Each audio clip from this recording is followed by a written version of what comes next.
नमस्कार, स्वागत है आपका ओम शक्ति टीवी में। मैं हूं आपके साथ नाज़नीन।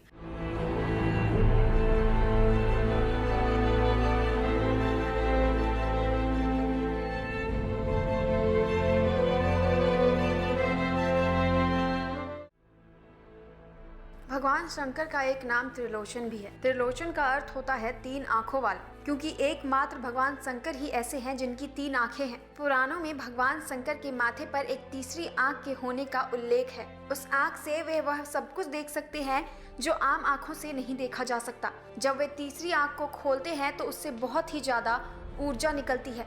एक बार वो आंख खुलते ही सब कुछ साफ नजर आता है।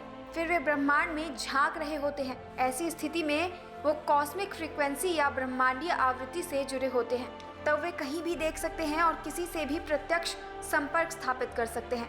शिव का तीसरा चक्षु आज्ञा चक्र पर स्थित है। आज्ञा चक्र ही विवेक बुद्धि का स्रोत है। तृतीय नेत्र खुल जाने पर सामान्य बीज रूपी मनुष्य की संभावनाएं वट वृक्ष का आकार ले लेती हैं। आप इन आँख से ब्रह्मांड में अलग अलग आयामों में देख और सफर कर सकते हैं। मस्तिष्क के दो भागों के बीच एक पीनियल ग्लैंड होता है। तीसरी आंख इसी को दर्शाती है। इसका काम है एक हार्मोन्स को छोड़ना जिसे मेलाटोनिन हार्मोन कहते हैं, जो सोने और जागने के घटना चक्र का संचालन करता है। जर्मन वैज्ञानिकों का ऐसा मत है कि इस तीसरे नेत्र के द्वारा दिशा ज्ञान भी होता है। इसमें पाया जाने वाला हार्मोन्स मेलाटोनिन मनुष्य की मानसिक उदासी से संबंधित है।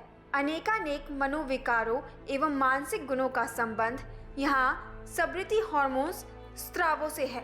एक ग्रंथि लाइट सेंसिटिव है, इसलिए काफी हद तक इसे तीसरी आंख भी कहा जाता है। आप भले ही अंधे हो जाएं, लेकिन आपको लाइट का चमकना जरूर दिखाई देगा, जो इसी पीनियल ग्लैंड के कारण है। यदि आप लाइट का चमकना देख सकते हैं और फिर भी आप सब कुछ देखने की क्षमता रखते हैं, यही वो पीनियल ग्लैंड है जो ब्रह्मांड में झांकने का माध्यम है।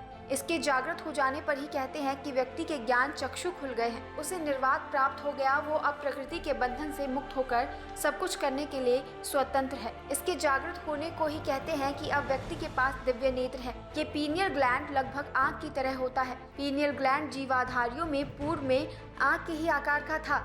इसमें रोएदार एक लेंस का प्रतिरूप होता है और एक पारदर्शक द्रव भी अंदर रहता है। इसके अतिरिक्त प्रकाश संवेदी कोशिकाएं एवं अल्प विकसित रेटिना भी पाई जाती है। मानव प्राणी में इसका वजन 2 मिलीग्राम होता है।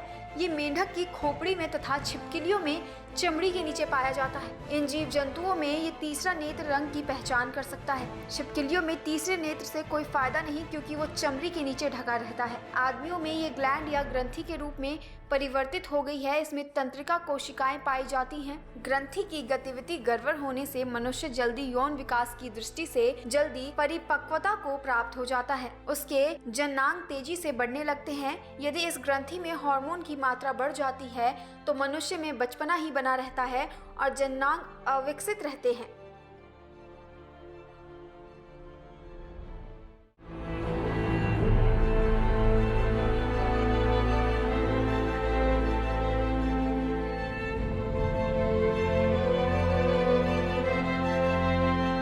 ऐसी ही दिलचस्प और धर्म की जानकारी के लिए देखते रहिए ओम शक्ति टीवी। नमस्कार।